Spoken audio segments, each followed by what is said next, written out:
जीवन में संघर्ष होना जरूरी है। हानि इसलिए जरूरी है कि हानि ना होगी तो लाभ का मजा ही ना आएगा। इसलिए बच्चों को संघर्ष करना सिखाओ, बड़ों का सम्मान करना सिखाओ, मर्यादित बोलना सिखाओ। आपके बच्चों के पास बड़ी बड़ी डिग्रियां होंगी लेकिन बोलने का ढंग नहीं है कि बड़ों से कैसे बात की जाती है, तो फिर डिग्रियों का करेंगे क्या हम?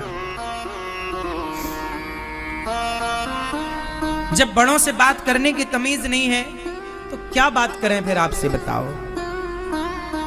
इसलिए संस्कार देना भूल मत जाना साहब, बड़ा नुकसान होगा।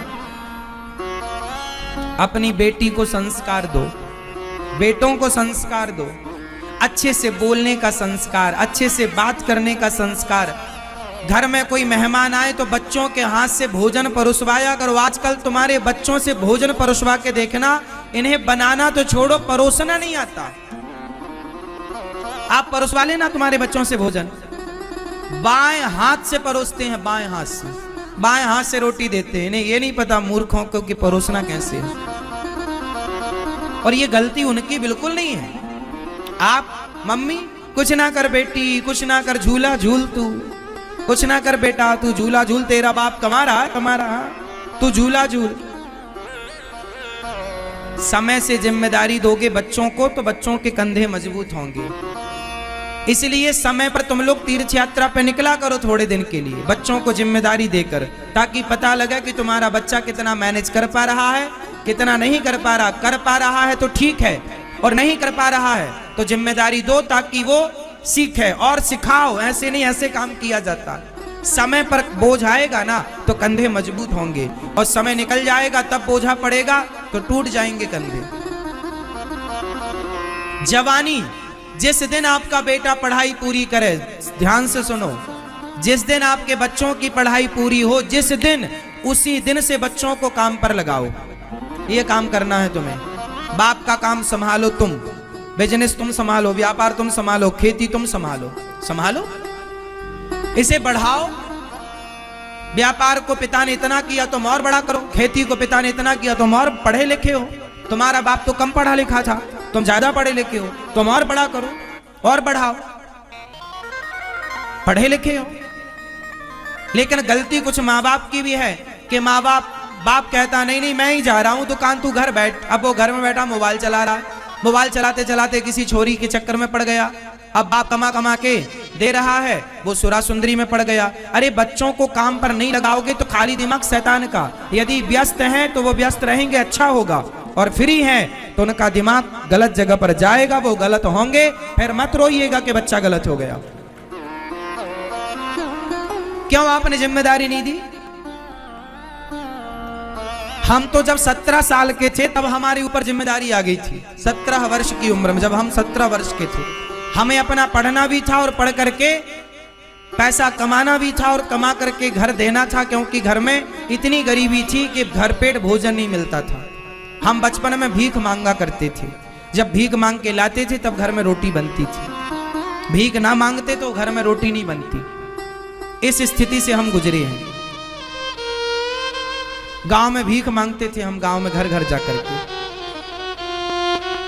यदि ना मांगते तो भूखे रहते। मांगना मजबूरी थी।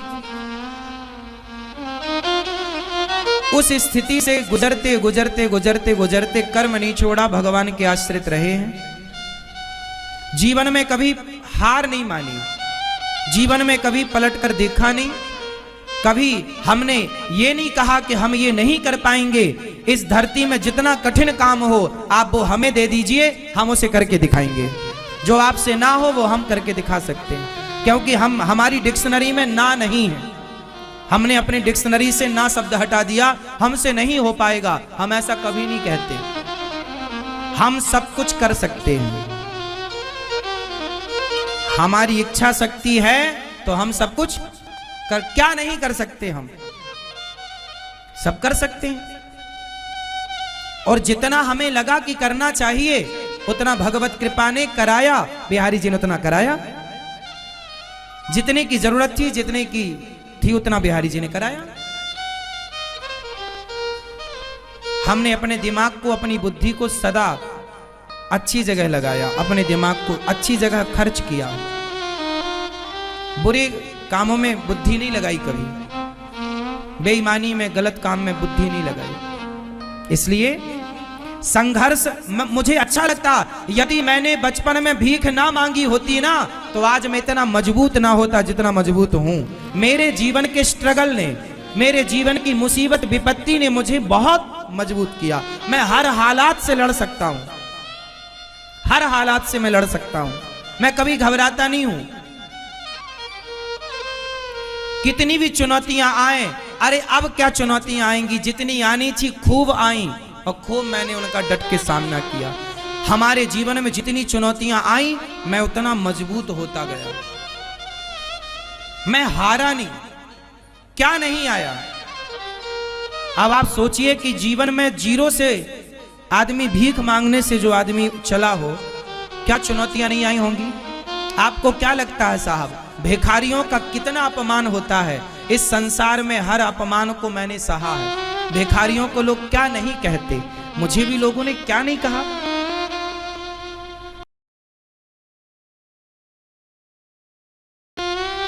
क्या नहीं सुना मैंने, क्या नहीं देखा मैंने। समाज ने सम्मान भी दिया है और समाज ने दो बातें सुनाई तो हमने उनसे सीखा भी। हमने पलटकर किसी को जवाब नहीं दिया, हमने पलटकर किसी को गाली नहीं दी। सब देखते चले आए, देखते, पलटकर जवाब नहीं। हर सुख दुख, हानि, लाभ, उतार चढ़ाव, अपना पराया सब देखा। इसलिए मैं आपके बच्चों से, मैं आपसे कहूंगा कि आप भी अपने बच्चों को ना ज्यादा लग्जरी जिंदगी मत दीजिएगा। लग्जरी जिंदगी में बच्चा खोखला होता है। आप किसी को बस बिठा दो, आप काम मत कराओ। बढ़िया एसी की हवा मिल रही है, खाने को पकवान दे दो, एसी की हवा दे दो, घूमने को गाड़ी दे दो। जो आदमी 10 साल तक एसी की हवा में बैठ लेगा, बढ़िया गाड़ियों में घूम लेगा और बढ़िया पकवान खाएगा, वो खोखला हो जाएगा। मजबूत होने के लिए ना भूखा भी रहना पड़ता है। मजबूत होने के लिए नंगे पांव दौड़ना पड़ता है, दौड़ना पड़ता है। बच्चों को मजबूत बनाओ साहब, एसी की हवा में बिठाने की जरूरत नहीं है। बच्चों को लग्जरी जिंदगी बाप ना दे। बाप तो बच्चों को स्ट्रगल करना सिखाए। बेटा मेहनत करो, कमाओ, अपना कमाओ, अपना बिजनेस करो, अपना करो। हर सुख दुख, उतार चढ़ाव को देखो, हर मुसीबत का, हर विपत्ति का सामना करो। पता लगेगा ना कि विपत्ति पर आप क्या, आपका रिएक्शन क्या है, आप कैसे रिएक्ट करते हैं, आप झेल पाएंगे कि नहीं। पहले जो राजा बनता था ना, बाप जो राजा बनता था तो बाप पहले उसे भेजता था, जा जंगल पहले शेर का शिकार करके ला।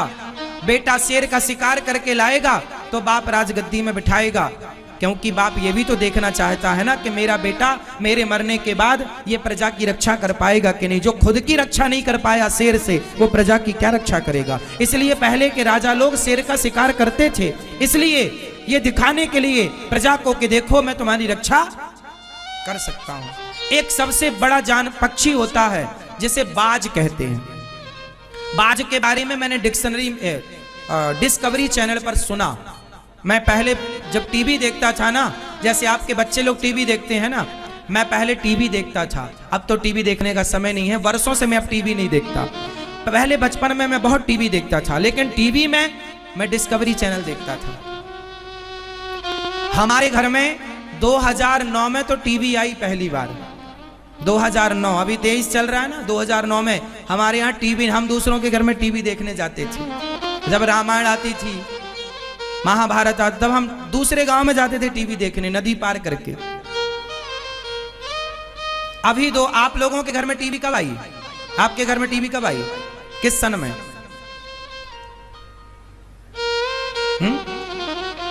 हमारे यहां हम पहली बार अपनी कमाई से जो पैसा हम कमा कर लाए, तो उस कमाई से हमने सबसे पहले 9,000 रुपए की टीवी खरीदी थी।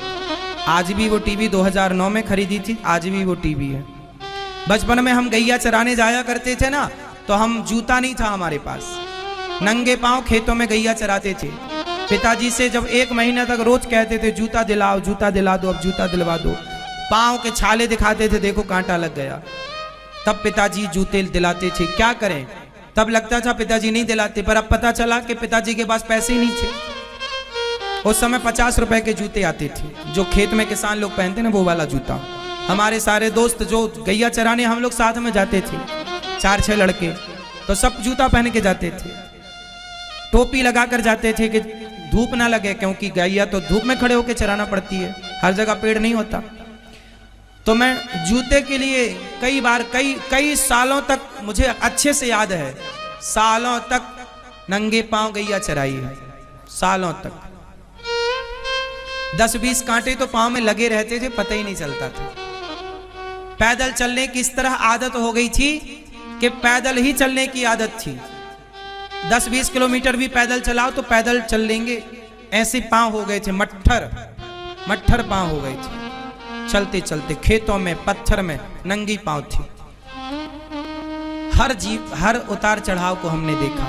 एक पक्षी होता है, वो बाज उसको कहते हैं, बाज की जो मादा होती है ना, माँ, जब बाज की मादा बच्चों को, जब वो गर्भवती होती है और उसे जब पता लग जाता है कि अब मेरे बच्चे होने वाले हैं, तो बहुत ऊंचे पेड़ पर जाकर के वो घोंसला बनाती है। तो वो घोंसला कैसे बनाती है, नीचे वो कांटे रखती है, बबूल के कांटे, मतलब बड़े कांटे का संग्रह करती है। बाज की मादा कांटे रखती है और कांटे के ऊपर थोड़ी सी घास ला के डाल देती है।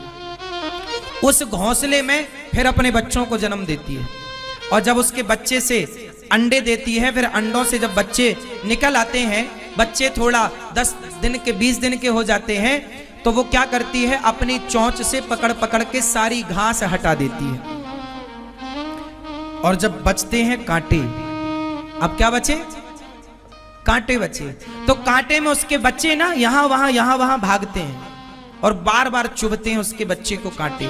किसी ने पूछा बाज से, क्यों री मादा, क्यों बाज की मादा, मतलब क्यों तूने ये क्यों इतना कष्ट दिया अपने बच्चों को, ये ज्यादा घास और क्यों नहीं रखती, बच्चों को थोड़ा सुख मिलेगा। बाज की मादा बोली, ना, मैं अपने बच्चों को सुखी नहीं करना चाहती। यदि ये आज सुखी हो जाएंगे तो भविष्य में रोएंगे, इसलिए मैं कांटों के घोंसले में इनको पालती हूं, ताकि अभी से इनको कांटा चुभेगा तो दर्द को अभी से बर्दाश्त करने की क्षमता पैदा होगी, मजबूत बनेंगे। क्योंकि इस धरती का सबसे खतरनाक श्रेष्ठ पक्षी है बाज। श्रेष्ठ पक्षी की मां है बाज की मादा, और उसके बच्चे क्या बनेंगे। बाज जब शिकार करता है ना, तो बड़े बड़े जानवरों को भी पकड़ के उड़ जाता है, इतना बड़ा होता है बाज। जानवर फड़फड़ाता है वजन के कारण, वो बाज को भी नीचे गिरा लेता है। तो मादा कहती है, हर स्थिति में मेरे बच्चे सुखी रहें, इनके पंख, इनके पांव, इनकी चोंच, इनका शरीर इतना मजबूत हो कि हर तूफान का ये सामना कर पाए। एक बाज की मादा अपने बच्चों को कितना मजबूत बनाती है, और तुम, आप लोग अपने बच्चों को जूजू बनाते हैं। आप लोगों का एक सेंटेंस बहुत गलत है। आप लोग क्या बोलते हैं, महाराज जी मैंने बहुत दुख उठाए हैं, पर मैं नहीं चाहता कि मेरे बच्चे दुख उठाएं। ये गलत सेंटेंस बोलते हैं आप लोग।